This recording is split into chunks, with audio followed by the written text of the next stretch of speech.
Salut, j'espère que vous allez bien. L'idée de cette vidéo sur la fatigue décisionnelle m'est venue d'un pote. L'autre fois, mon pote, il me dit, je comprends pas. Je suis tout le temps fatigué, et pourtant je dors bien, je fais une bonne nuit de 8 heures, mais je suis quand même fatigué toute la journée. Et en fait, je me suis dit, ça m'arrive aussi des fois. Et je crois que ça arrive à tout le monde.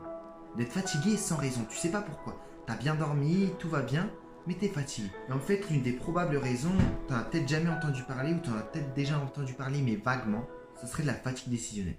C'est-à-dire le fait de prendre plein de décisions. Je te l'explique rapidement, mais on va y revenir au fil de la vidéo. Et en fait, ce phénomène, ça touche à peu près tout le monde. Même Messi, cette année, je l'ai senti fatigué. Je pense qu'il prend un peu trop de décisions. En fait, les études ont prouvé que nous prenions 3500 décisions par jour. Mais en fait, on s'en rend pas compte, mais les décisions commencent dès qu'on se lève. Genre dès qu'on est réveillé. On se demande, est-ce que je reste ou je reste 5 minutes ou je me lève tout de suite.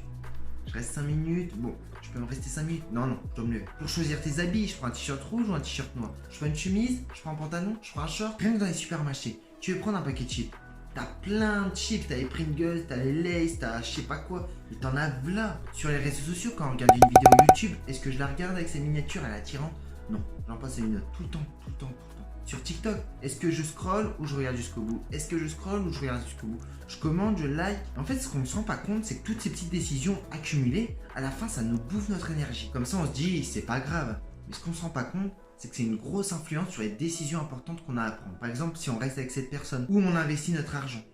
Et c'est pour ça qu'en psychologie, on appelle ça la fatigue décisionnelle, comme je te l'ai dit précédemment. En fait, les psychologues se sont rendus compte qu'au fil de la journée, tes décisions, elles diminuent petit à petit. C'est-à-dire que le matin, où tu as le plus d'énergie, tu as plus tendance à prendre les bonnes décisions que le soir, où tu as presque plus d'énergie à la force d'avoir pris plein de décisions. Tes décisions deviennent de moindre qualité. Tu as plus tendance à prendre les mauvaises décisions. Et avec ces mauvaises décisions prises, vous pouvez le regretter plus tard. Par exemple, tu arrives le soir. Tu arrives chez toi, tu n'as plus d'énergie que tu as pris plein de décisions. Tu auras plus tendance à aller sur Netflix pour regarder un petit truc pour détendre, ou aller sur Insta ou TikTok, plutôt que faire quelque chose important qui compte pour toi et qui sera meilleur pour toi sur le long terme. Du coup, tu peux avoir tendance à prendre la mauvaise décision, tu te dis, bon, j'ai passé 15 minutes sur Insta, au final, tu passes 1 heure. Et la fatigue décisionnelle a été développée en 1990. En fait, il a avancé l'idée selon laquelle le cerveau, tout comme n'importe quel muscle, peut s'épuiser et générer de la fatigue mentale. Il a illustré ses propos avec une expérience. En fait, il a demandé à des individus de résister à l'envie de manger des cookies qui avaient l'air super bons.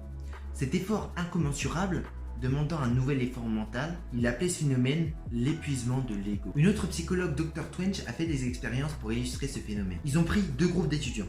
Un groupe d'étudiants, ils les ont emmenés dans un magasin. Ils leur ont demandé s'ils voulaient acheter une souris ou un tapis. Ils leur ont demandé s'ils voulaient acheter un t-shirt rouge ou un t-shirt noir. Ils leur ont demandé plein d'achats où ils leur demandaient un choix entre les deux. Le deuxième groupe, on leur a rien demandé, on leur a acheté comme ça. Après ces 2 groupes, on leur a fait un test de maîtrise de soi. Et ce test, en fait, c'était de mettre un glaçon dans les mains et tenir le plus longtemps. Et bien, le groupe qui a tenu le plus longtemps, c'est ceux où on leur a pas demandé de faire des choix, pas de prendre de décision. Quand tu y penses, la maîtrise de soi, c'est un peu comme un téléphone. J'aime bien cette métaphore. C'est-à-dire qu'à chaque fois que tu prends une décision, tu perds un peu une petite barre. Tu vois, quand tu te lèves le matin, tu as 100%. Sauf qu'au fil de la journée, tu perds des barres. Après, ça dépend. Si tu as un Samsung, tu tiens plus longtemps qu'un iPhone. Des études ont été faites avec des infirmières pour que tu te rendes compte de l'impact de la fatigue décisionnelle. Ils se sont rendus compte qu'au fil de la journée, à la fin de la journée des infirmières, les infirmières auraient plus tendance à prendre des décisions plus coûteuses et plus inefficaces auprès des patients. Elles avaient tendance à prendre ces décisions quand elles restaient longtemps sans interruption. Les études ont même prouvé que les juges avaient moins tendance à donner une liberté conditionnelle le soir plutôt que le matin. Ça veut dire, vaut mieux être jugé le matin que le soir, à cause de la fatigue décisionnelle. Et les grosses entreprises, ils connaissent la fatigue décisionnelle. Par exemple Netflix. Quand tu veux te regarder un petit épisode Game of Thrones, ok, tu regardes l'épisode, il est fini. Lecture automatique là. Il te laisse presque pas de temps pour arrêter. T'as à peine le temps de te lever de ton canapé, t'as un deuxième épisode.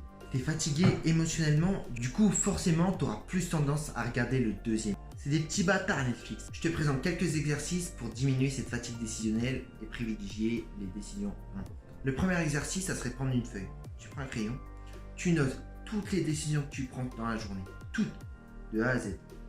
Puis tu regardes, t'analyses et t'enlèves toutes celles qui sont inutiles. Le deuxième exercice, c'est que si tu as un projet important, un objectif important, tu notes, tu te réserves un certain temps dans la journée. Et si tu as une autre opportunité pour un autre truc qui n'a rien à voir, tu laisses, tu dis non. Tu te concentres, tu es focus sur ce projet. Le troisième exercice que tu fais probablement, mais je te le dis quand même, ce serait de planifier sa journée. Que quand tu as planifié ta journée, tu as moins de décisions à prendre. Et le quatrième exercice, ce serait d'enlever le plus de choses inutiles dans ton environnement. C'est-à-dire par exemple dans la cuisine.